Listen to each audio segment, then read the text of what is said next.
Okay, so I think okay. Okay, no issue. Krisha, I'll just take 5 minutes. Okay मैं जल्दी से कोशिश करता हूँ कि एक बार कंसेप्ट आपको समझा दूँ, ठीक है? देन आप ऐसा हो तो मैं इसका जो रिकॉर्डिंग होगा वो भी मैं आपको पोस्ट कर दूंगा. Okay, so you can see it later also, ठीक है? No issue. अगर आप और अगर मैं रिविजन भी दे दूंगा, देयर इज नो इशू, ठीक है? डरने की टेंशन की कोई बात नहीं है. चलिए तो जल्दी से शुरू करते हैं हमारा नेक्स्ट टॉपिक, दैट इज जब भी हम रेशियोज को चेंज, जब भी हम रेशियोज बदलते हैं, ठीक है? So in that case we have some formalities. Okay, now अच्छा मुझे एक चीज बताइए कि क्या आपके पास बिजनेस में पुराने रिजर्व्स या प्रॉफिट्स होंगे? What are reserves? आप बता सकते हैं मुझे? Who can tell me what is reserve? Business में रिजर्व्स क्या होते हैं? आपने नाम सुना होगा, general reserve, capital reserve.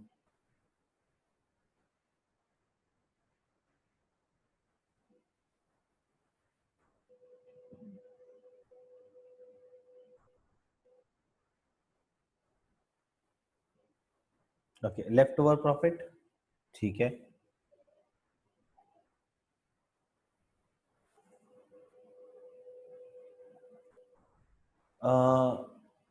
Okay Krisha, अगर फ्यूचर के लॉसेस के लिए आप सेव कर रहे हैं, फ्यूचर के लॉसेस के लिए आप पैसा प्रोवाइड कर रहे हैं, that is called provision. And there is an difference between provision and reserve. Okay, save money, very good. Keeping separate amount. Okay Roshan, again मैं आपको बता रहा हूँ, separate amount for future losses. अगर आप फ्यूचर के एक्सपेंस या लॉसेस के लिए पैसा साइड पे रख रहे हो तो वो रिजर्व नहीं है, वो प्रोविजन है. 11th स्टैंडर्ड में पढ़ा था, अगर आपको याद हो. रिजर्व्स क्या है? रिजर्व्स वो होते हैं जो फ्यूचर के ग्रोथ के लिए, फ्यूचर के डेवलपमेंट के लिए, बिजनेस की ग्रोथ और डेवलपमेंट के लिए आपने रखा है, ठीक है? बात समझ में आई? अब चलिए एक एग्जांपल लेते हैं.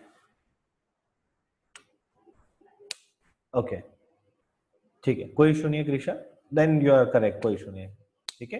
ध्यान रखिएगा, तो आप ऐसा मत बोलिए कि एक्सपेंस या लॉसेस के लिए है ना? कीप दैट इन माइंड, क्योंकि एक्सपेंस और लॉसेस के लिए पैसा साइड पे रखा तो that is provision and not reserve. Okay, so अब सुनिए, मैं आपसे क्वेश्चन करूंगा और आंसर भी आप ही मुझे देंगे और ये टॉपिक खत्म हो जाएगा. सुनो, what happened, A, B, and C started business. Their profit and loss sharing ratio was 1:1:1. Okay, they started business on 1/4/2010. ठीक है, तब बिजनेस शुरू किया था. अच्छा, आज की डेट क्या है? तो आज की डेट हो गई समझिए 5/6/2020, 10 साल हो गए। ये डेट पर इन्होंने सोचा भाई रेशियो चेंज कर देते हैं, ठीक है। सो आज के दिन न्यू रेशियो इज 3:2:1, है ना। But as on this date, इस दिन इनके पास रिजर्व पड़ा था जो उन्होंने इतने साल में कमाया, है ना। उनके पास रिजर्व्स पड़े थे 60,000 के।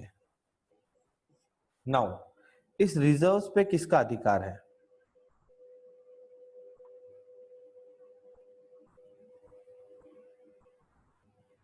ऑब्वियसली पार्टनर्स का, क्योंकि ये पैसा बचाया किसका है? ये पैसा किसने बचाया है? पार्टनर्स ने बचाया है। कौन से रेशियो में बचाया था? पुराना या नया? विच रेशियो?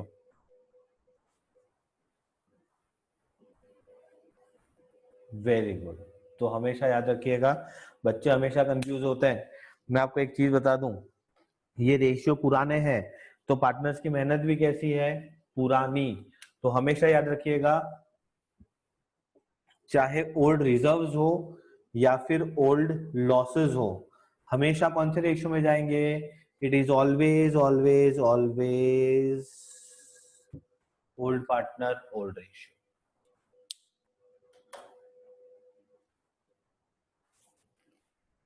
बात समझ में आई? ये आपको मैंने कहा, ये ऐसा समझो इस पॉइंट की सिर्फ शुरुआत है। Is it clear? तो ओल्ड रिजर्व्स हो, पुराने रिजर्व्स हो या पुराने लॉसेस हो, कौन से रेशियो में जाते हैं? Old partner old ratio. Is it clear?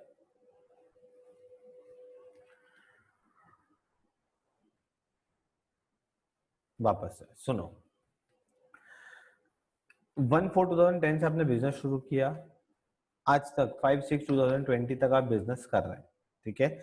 अब तक हमारा ओल्ड रेशियो चल रहा था, अब तक हमारा ओल्ड रेशियो चल रहा था। तो अब तक हमने पैसा कितना बचाया? तो 60,000 हमने रिजर्व हमारे पास बचा के रखे। नाउ जब भी बिजनेस आप रेशियो चेंज करते हो ना, that is this is called reconstruction of partnership, है ना। चेंज इन रेशियो का मतलब क्या हुआ? Reconstruction of partnership. So when there is reconstruction of partnership, there is revaluation of assets and liabilities. तो भाई जो पुराने रिजर्व्स हैं उसको हम बांट लेते हैं, पुराने लॉसेस को हम बांट लेते हैं, तो इनको हम कौन से रेशियो में बांटेंगे? The point is, old reserves हो या ओल्ड लॉसेस हो, कौन से रेशियो में बांटेंगे? OPOR, old partner old ratio. Is it clear now?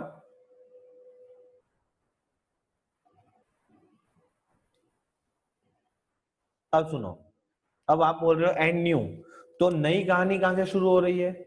नई कहानी यहां से शुरू होगी, that is from this date. इसके बाद आप जो भी रेशियो, जो भी लॉसेस या जो भी रिजर्व्स होंगे इसके बाद, वो कौन से रेशियो में जाएंगे? New ratio. क्योंकि यहाँ से तो रेशियो चेंज हो गया, लोगों की मेहनत यहाँ से चेंज हो गई। ये पुराने पाप थे, ऐसा समझो, पुराने पाप पुराने रेशियो में भुगतने पड़ेंगे। पुराने पुण्य, that is we called it, what we called it as karma. तो जो पुराने कर्म है वो पुराने रेशियो में ही भुगतने हैं, और अगर रेशियो बदल दिया तो उसके बाद से जो कर्म करोगे वो नए रेशियो में आएंगे। बात समझ में आ रही है? मतलब ऐसा समझो कि आपने 1/4/2010 से, है ना, आपने यहाँ से कर्म करना शुरू किया, आपने इतने कर्म किए, है ना, यहाँ तक, फिर आप गंगा नहा लिए, तो यहाँ तक के जो कर्म थे वो पुराने रेशियो में बढ़ गए, है ना। अब यहाँ से नई कहानी शुरू। बात समझ में आ रही है? एंड बहुत बेसिक पार्ट है ये, पुराने पार्टनर ने मेहनत की है पुराने रेशियो में, तो यहाँ का जो भी प्रॉफिट, जो भी लॉस, जो भी रिजर्व, जो भी लॉसेस होंगे, वो हमेशा कौन से रेशियो में जाएंगे? It is always always and always OPOR। Is it clear?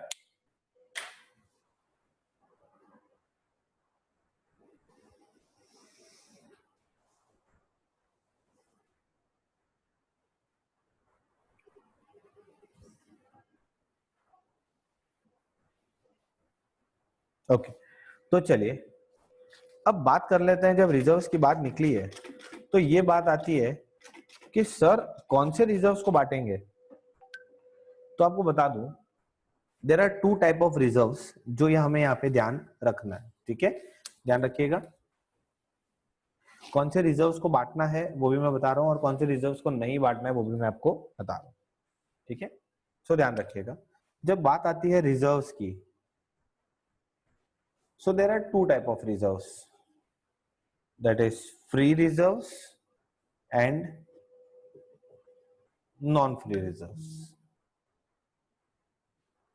अच्छा, what do you mean by free reserves? तो फ्री रिजर्व्स वो है जो आपका पैसा है जिसपे किसी का हक, किसी का अधिकार नहीं है। फ्री रिजर्व्स कौन सा है? जो प्योरली आपका पैसा है, आप अपनी मर्जी, पार्टनर्स की जहां मर्जी हो वहां उसको खर्च कर सकते हैं। And what are non free reserves? Non free reserves ऐसे हैं कि जो जिसपे आपका हक नहीं है, वो किसी और का पैसा है जो आपके पास पड़ा है। Is it clear? Free reserves और नॉन फ्री रिजर्व्स की बात समझ में आई? देन मैं आपको एग्जांपल्स दूंगा। पहले फ्री रिजर्व्स और नॉन फ्री रिजर्व्स समझो। फ्री रिजर्व्स क्या है? जो हमारा पैसा है, हम कभी भी यूज कर सकते हैं, कैसे भी यूज कर सकते हैं, दे आर फ्री रिजर्व्स, उस पर कोई अपना हक नहीं जमा सकता। नॉन फ्री रिजर्व्स क्या है? नॉन फ्री रिजर्व्स हमारा पैसा नहीं है ना, वो किसी और का पैसा है, तो है तो रिजर्व बट हमारा पैसा नहीं है, तो हम उसको यूज नहीं कर सकते। Is it clear?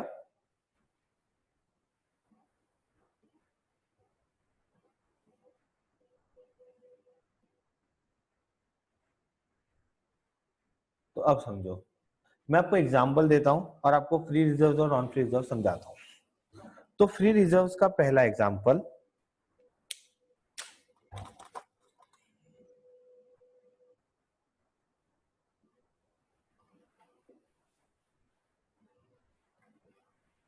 अच्छा जनरल रिजर्व क्या होता है? इसका नाम ही है क्या, जनरल रिजर्व। भाई किसी भी चीज के लिए ये पैसा काम आ सकता है, फ्री या नॉन फ्री।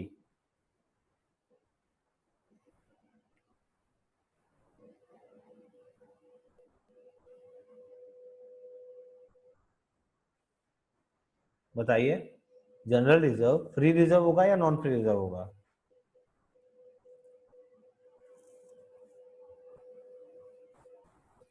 तो point is, general reserve is always free reserve, ठीक है। ये रिजर्व कैसा है? फ्री रिजर्व है, आपका पैसा है, कहीं भी यूज कर सकते हो। इसी कैटेगरी में दूसरा, कैपिटल रिजर्व। अगेन किसका पैसा? पार्टनर का पैसा, पार्टनर यूज कर सकते हैं, फ्री रिजर्व है। इसी में third,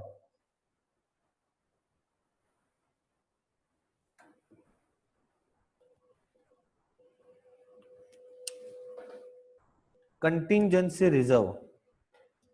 what do you mean bye contingency reserve? कोई मुझे बताएगा कंटिंजेंसी रिजर्व का मतलब क्या होगा?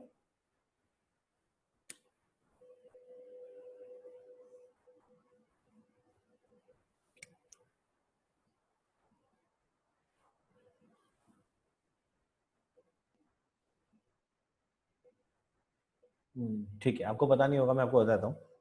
कंटिंजेंसी रिजर्व ऐसा है बेटा कि ये पैसा फ्यूचर के किसी इवेंट के लिए साइड में रखा है, मतलब आपको नहीं पता। Very good Krishna. हाँ, अब इसके सामने कोई लॉस नहीं है, इसके सामने कोई लायबिलिटी नहीं है, उसको हम कंटिंजेंसी रिजर्व बोलते हैं। हमने क्या क्या बताया, हमको पता नहीं था कि फ्यूचर में कोविड-19 जैसी सिचुएशन आ सकती है या नहीं आ सकती है, समझो। आज के बाद मैं आपको बताता हूँ, आज के बाद लोग कंटिंजेंसी रिजर्व बनाना शुरू करेंगे। क्यों पता है? क्योंकि वैसे तो आप पैसा बचा नहीं पाते हो, है ना, बट अगर फ्यूचर में कोई ऐसी सिचुएशन आई लॉकडाउन वाली, कोई पॉइंट जो आपको पता नहीं हो भी सकती है या नहीं भी हो सकती है, सो ड्यूरिंग दैट टाइम कौन सा पैसा आपके काम आएगा? okay. यस वेदिका, वापस से बता रहा हूँ, सुनिए। General reserve is an free reserve which can be used for any purpose, नाम ही है general reserve. Capital reserve again हमारा पैसा है which can be used for any purpose. I was talking about contingency reserve. Contingency reserve का मतलब कि ये पैसा फ्यूचर के किसी इवेंट के लिए यूज किया जा सकता है। अच्छा, कंटिंजेंसी मतलब ऐसा इवेंट जहां कुछ हो सकता है या नहीं भी हो सकता। इन शॉर्ट मैं आपको बताता हूँ, आज के बाद लोग कंटिंजेंसी रिजर्व बनाना शुरू करेंगे। क्यों? क्योंकि लॉकडाउन हो गया, लोगों के बिजनेस 3-3 महीने बंद हो गए, लोग रेंट नहीं दे पा रहे हैं, लोग स्टाफ की सैलरी नहीं दे पा रहे हैं। तो पता है लोग क्या करेंगे, जैसे ही बिजनेस शुरू होगा ना, एवरी ईयर कुछ पैसा प्रॉफिट का साइड पे निकाल देंगे। किस नाम से? कंटिजेंसी रिजर्व के नाम से। कि अगर फ्यूचर में कोई ऐसी सिचुएशन हुई तो ये पैसा हमारी बिजनेस के ग्रोथ के काम आएगा। अच्छा आप बताइए कि अगर ऐसा कोई इवेंट हुआ ही नहीं तो ये पैसा किसका?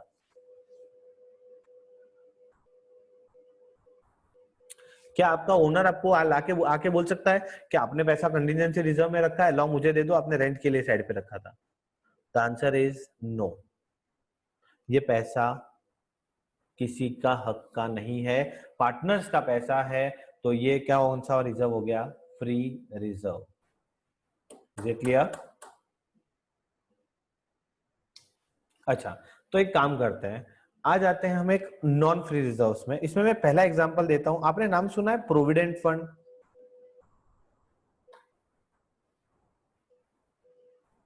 What is provident fund?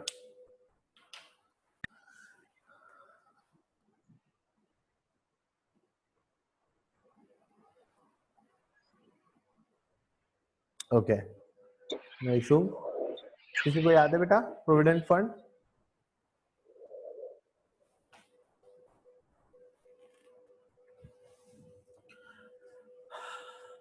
ठीक है, आई डोंट थिंक आपको किसी को याद है। सो मैं आपको बताता हूँ बेटा प्रोविडेंट फंड क्या होता है। अगर आप में से किसी के फादर अगर जॉब करते हैं, ठीक है, कहीं पे, तो क्या होता है समझिए। अगर उनकी सैलरी है 10,000, है ना, तो अगर उनकी सैलरी 10,000 है, fund contributed to employees, investment fund, ठीक है, 90% आपका मतलब थोड़ा बहुत आंसर सही भी है। मैं आपको समझाता हूँ क्या होता है। lump sum payment to employees? No, it is wrong. It is not lump sum payment to employees. Lump sum payment to employees is called gratuity, not provident fund. Contributed to employees? No, it is not contributed to employees. समझ लो situation क्या है कि अगर किसी की salary, किसी employ की salary 10,000 है ना, तो गवर्नमेंट पता है क्या बोलती है? गवर्नमेंट बोलती है एक काम करो, इसकी सैलरी 10,000 है ना, इसमें से 500 रुपए हमें दे दो। मतलब गवर्नमेंट क्या करेगी, उसका पैसा नहीं लेगी वो, it is not like a investment, ये इसका पैसा लेगी नहीं, ये प्रोविडेंट फंड में, गवर्नमेंट का प्रोविडेंट फंड होता है, उसमें पैसा ऐड हो जाएगा और 9,500 उसको पे कर दिया जाएगा एम्प्लॉय को। एवरी मंथ क्या करेगा, ओनर 500 रुपए कट करेगा और जमा कर लेगा, 500 रुपए कट कर लेगा और जमा कर लेगा, 500 रुपए कट करेगा। अच्छा कब तक?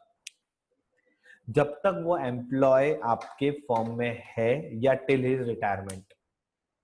नाउ जब वो बंदा छोड़ के जाएगा तो क्या वो ये जितने भी पैसा जमा किया है प्रोविडेंट फंड का, क्या वो उसको मांग सकता है या नहीं?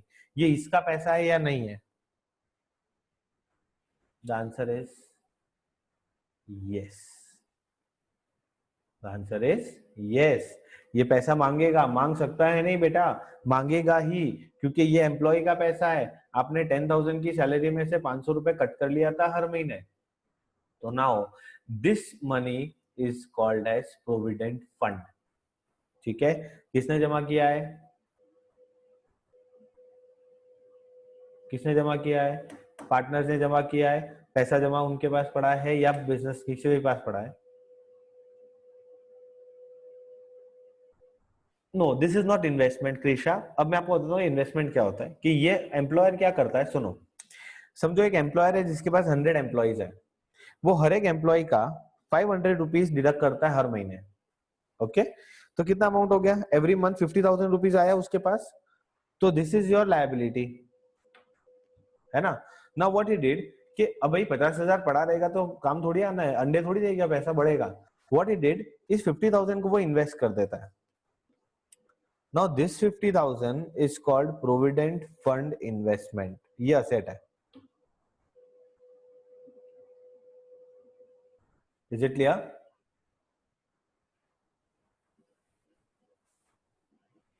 So this 50,000 is your liability, इसलिए इसको बोलते हैं नॉन फ्री रिजर्व। क्यों नॉन फ्री रिजर्व? क्योंकि ये एम्प्लॉय का पैसा है, वो कभी भी मांग सकता है। क्लियर? नाउ अब मैं एक और फ्री रिजर्व में आता हूं। एक और फ्री रिजर्व का नाम है प्रॉफिट एंड लॉस अकाउंट। अब ये प्रॉफिट एंड लॉस अकाउंट क्या है, तो समझिए, आपने 11th स्टैंडर्ड में फाइनल अकाउंट्स पढ़ा था, उसमें आप नेट प्रॉफिट को क्या करते थे?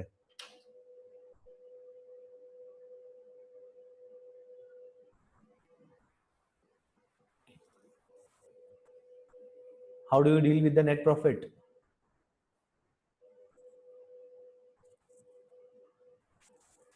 वेरी गुड, आप बैलेंस शीट में ऐड कर देते हैं, कहाँ पे? कैपिटल में, बरोबर। बट अब क्या करते हैं पता है, जनरली व्हाट बिजनेसेस डू, वो कैपिटल में ऐड नहीं करते हैं, वो कैपिटल उतना का उतना ही रहने देते हैं। बैलेंस शीट के अंदर एक नया कॉलम बनाते हैं कैपिटल के नीचे, दैट इज P&L अकाउंट, और जो भी प्रॉफिट आता है वो इसमें ऐड करते जाते हैं एवरी ईयर का। नॉट असेट साइड में, हियर लायबिलिटी साइड। बात समझ में आ रही है? सो ये P&L अगेन आपका क्या बन जाएगा? A kind of reserve. But कौन सा? फ्री रिजर्व, क्योंकि इस पे किसी का अधिकार नहीं है, पार्टनर का अधिकार। ध्यान रखना, P&L का क्रेडिट बैलेंस होगा तो ये प्रॉफिट है। ओके, मैं आपको लॉसेस के बारे में बताऊंगा, अभी तो हम सिर्फ रिजर्व्स के बारे में बात कर रहे हैं। इतना पार्ट क्लियर है?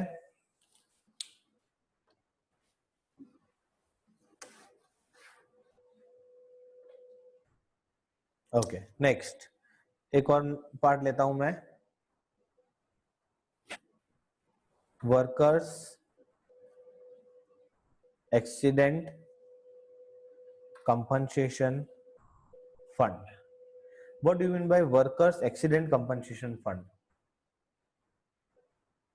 तो ये क्या होता है, सुनिए, कि आपके फैक्ट्री के अंदर आप एक फंड बनाते हो, एक पैसा साइड पे रखते हो, किसके लिए? कि भाई अगर इतना बड़ा यूनिट है, किसी वर्कर का कोई एक्सीडेंट हो गया, या किसी वर्कर को कोई लग गई, कोई वर्कर की डेथ हो गई, तो इन दैट केस हमें उनसे कुछ कंपनसेशन देना पड़ता है। कंपनसेशन का मतलब क्या हुआ? मुआवजा। समझो, अगर आपने सुना हो तो ऐसा होता है कई बार, कोई ट्रेन एक्सीडेंट हो गया या कोई बस एक्सीडेंट हो गया, तो कई बार गवर्नमेंट क्या बोलती है कि भाई जो भी जिसकी भी डेथ हुई है उसको गवर्नमेंट 2-2 लाख रुपए देगी, 1-1 लाख रुपए, 5-5 लाख रुपए देगी, that is called compensation. Okay, तो हम क्या करते हैं, हम बिजनेस में से कुछ पैसा साइड में निकालते हैं, किसके नाम से? Workers accident compensation fund.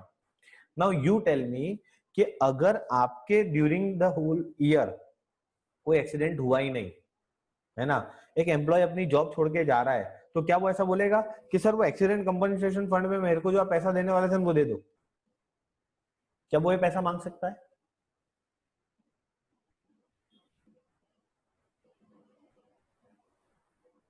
Very good, the answer is no, क्योंकि ये पैसा किसका है? ये पैसा पार्टनर का है। ये तो एक सेफर साइड उन्होंने साइड पे रखा है, अगर कुछ हुआ तो इसमें से पैसा निकाल के दे देंगे, नहीं हुआ तो ये पैसा किसका है? पार्टनर्स का। So it is again a free reserve. Is it clear?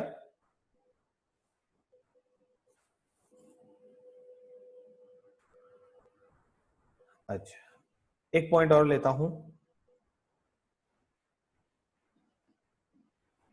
Workers profit sharing fund. Now what do you mean bye workers profit sharing fund? तो अब समझिए, वर्कर्स प्रॉफिट शेयरिंग फंड में क्या होता है, आप अपने वर्कर्स को मोटिवेट करने के लिए, अपने वर्कर्स को काम के लिए मोटिवेट करने के लिए, व्हाट यू टेल वर्कर्स कि आप एक काम कीजिए, हम आपको डेली वेजेस या सैलरी तो देंगे ही देंगे, है ना, उसके अलावा हम आपको प्रॉफिट में से शेयरिंग भी देंगे। क्या होगा?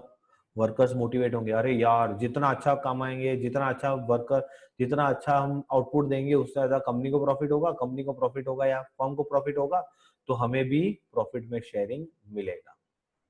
नाउ आपने ऐसा बोल दिया, आपने कंडीशन रख दी कि भाई प्रॉफिट शेयरिंग आपको तब मिलेगा जब मिनिमम आप 5 साल हमारे यहाँ काम करेंगे, और वो 5 साल बाद आपको एक साथ मिलेगा।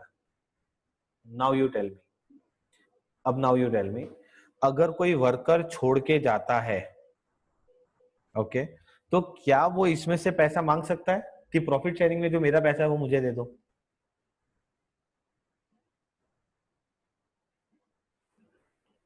द आंसर इज यस, क्योंकि ये उसका पैसा है। आपने बोला है पैसा किसको मिलेगा, पैसा किसका है, वर्कर का, ठीक है, वॉट एवर द कंडीशन में भी।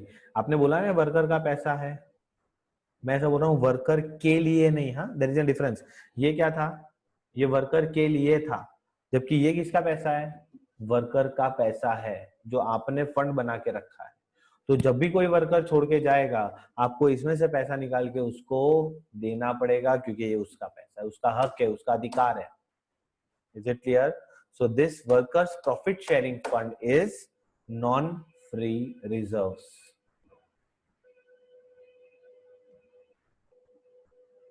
Is it clear?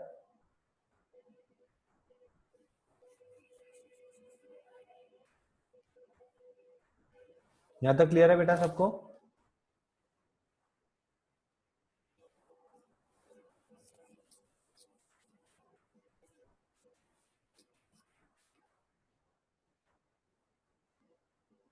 Okay, so let me take a last point of this part of this reserves and provisions. एक और फ्री रिजर्व जिसका नाम आप सुनोगे, उसका नाम होता है investment fluctuation fund. Now what is this investment fluctuation fund? हम क्या करते हैं, हमने जो इन्वेस्टमेंट कर रखा है, ठीक है, इन्वेस्टमेंट मतलब हमने किसी कंपनी के शेयर बाय किए हैं, किसी कंपनी के डिबेंचर बाय किए, ठीक है, तो अब उसमें क्या होता है, उसके प्राइस में फ्लक्चुएशन होता है। समझो 100 का शेयर 80 हो गया, तो क्या वो प्राइस कम हो गया, 100 का शेयर 110 हो गया, प्राइस बढ़ गया। नाउ जब ये प्राइस डिक्रीज होता है, तब क्या हमें लॉस होता है?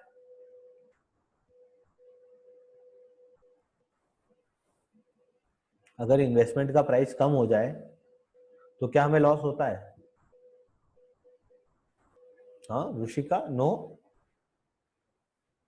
समझो, आपने रिलायंस के शेयर खरीदे, 10 शेयर खरीदे 1000 रुपए में, मतलब 1000 रुपए का एक शेयर, इन्वेस्टमेंट की वैल्यू कितनी हो गई, 10,000। अच्छा, मार्केट गिरा, शेयर मार्केट गिरा, और वही RIL, Reliance industries limited, 10 share अब हो गए 900 रुपए के, वैल्यू कितनी हो गई, 9000 की। तो 1000 रुपए का प्रॉफिट हुआ या लॉस हुआ?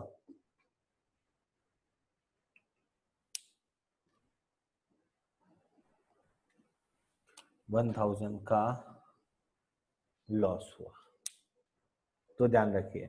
अच्छा, तो ये इन्वेस्टमेंट की वैल्यू कम होने पे क्या हुआ, लॉस। नाउ ये लॉस हमारी बुक्स को डायरेक्ट इफेक्ट ना करे, इसीलिए हम क्या करते हैं, हम एक रिजर्व बनाते हैं। क्या रिजर्व बनाएंगे? इन्वेस्टमेंट फ्लक्चुएशन फंड के नाम का रिजर्व बनाएंगे, ठीक है।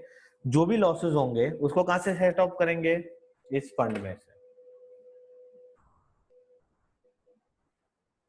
अच्छा, 11th स्टैंडर्ड में BDR नाम का एक वर्ड सुना था आपने,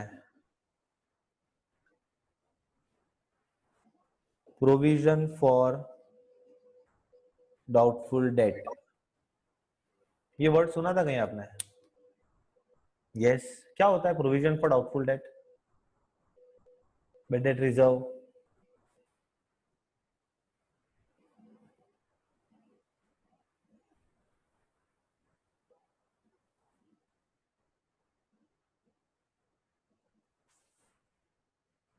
भाई बैड डेट रिजर्व वो होता है कि अगर आपका बैड डेट हुआ तो वो आपकी बुक्स को डायरेक्ट इफेक्ट ना करे, है ना, तो हम उसके लिए क्या बना देते हैं, रिजर्व। अच्छा, आप समझो आपके पास BDR है 1000 और आपका बेड डेट हो गया 1200, तो इसकी इफेक्ट क्या होगी बता सकते हो मुझे? BDR 1000 था, बेड डेट हो गया 1200, क्या इफेक्ट होगा?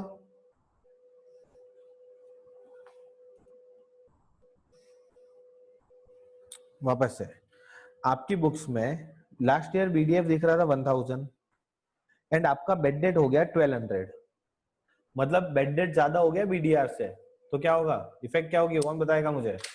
चलो दिमाग चलाओ, दिमाग के ताले खोलो, फटाफट बताओ क्या होगा जल्दी से। Mrs. Prop, very good, perfect answer.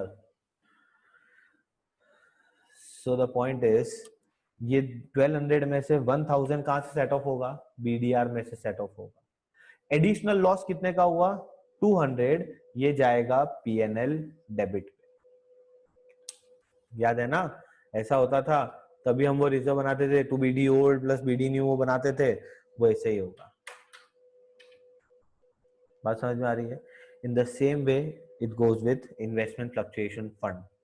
अगर फ्लक्चुएशन ज्यादा हुआ, लॉसेस ज्यादा हुए, तो फंड पहले फंड में से सेटल होगा, जो बचा वो आगे कैसे करना है वो जब मैं आपको डिटेल में इसको समझाऊंगा तब आपको पॉइंट आ जाएगा। बट इन्वेस्टमेंट फ्लक्चुएशन फंड कौन सा रिजर्व होगा आपका? It is an free reserve. अगर इन्वेस्टमेंट में फ्लक्चुएशन हुआ ही नहीं, समझो इन्वेस्टमेंट की प्राइस बढ़ गई, इन दैट केस आपको लॉस नहीं होंगे। क्लियर है? मैं आपको लास्ट ये समझा देता हूं, that is provision for doubtful debt, that is BDR। Again this is a non free reserve, ठीक है, ध्यान रखिएगा। BDR जो है वो बेड डेट के लिए होता है, ठीक है।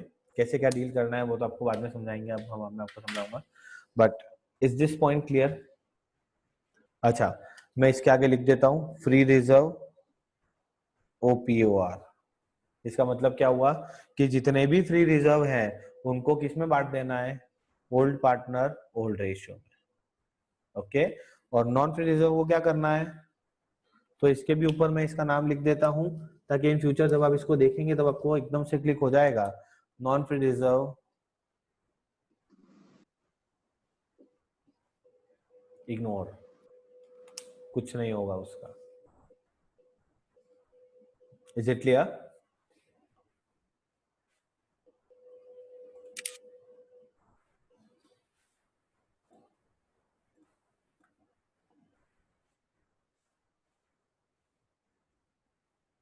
ओके बेटा, सबको क्लियर हो गया बेटा ये रिजर्व वाला पार्ट?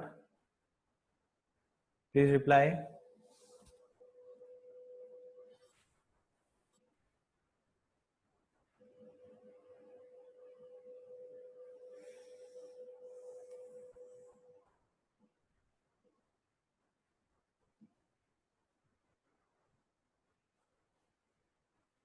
जल्दी से बेटा सब रिप्लाई कर दो फटाफट, पता चले मुझे क्या स्टेटस है।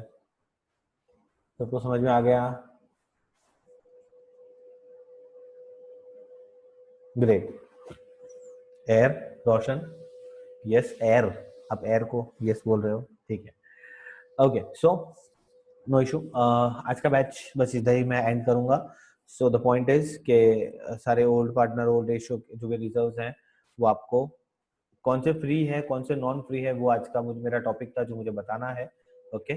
तो एक बार आप इसको देखिएगा, ठीक है। Will meet tomorrow same time 6:30, okay, and हम इसको आगे बढ़ाएंगे, okay. So will meet tomorrow, till then stay home, stay safe, take care.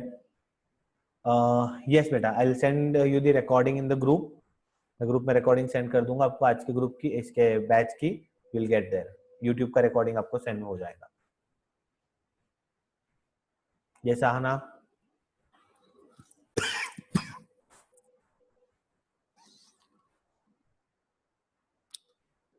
बेटा जब मोदी जी आके बोलेंगे रात को 12 बजे तब चालू होंगे। We can not say anything because government has restricted for schools and tuition classes. So physical classes अभी नियर फ्यूचर में तो चालू होते हुए नजर नहीं आ रहे हैं। Though the government has told that from first week of July start होंगे, बट जिस हिसाब की सिचुएशन हम देख रहे हैं उस हिसाब से हमें लग नहीं रहा है कि शायद जिस हिसाब से केसेस बढ़ रहे हैं हमारे इंडिया में सूरत में, उस हिसाब से मुझे नहीं लग रहा है कि स्कूल एंड कोचिंग क्लासेस शुरू करने की परमिशन होगी, ओके। बट नहीं होता है तब तक हम देखिए, I am trying my best कि आप यहाँ से पढ़ लें, सो डोंट टेक टेंशन, यहाँ पढ़िए, चिंता मत करिए, सब हो जाएगा अच्छे से, ठीक है। So just concentrate and give your best, okay. So will meet tomorrow, till then bye bye, thank you very much, take care.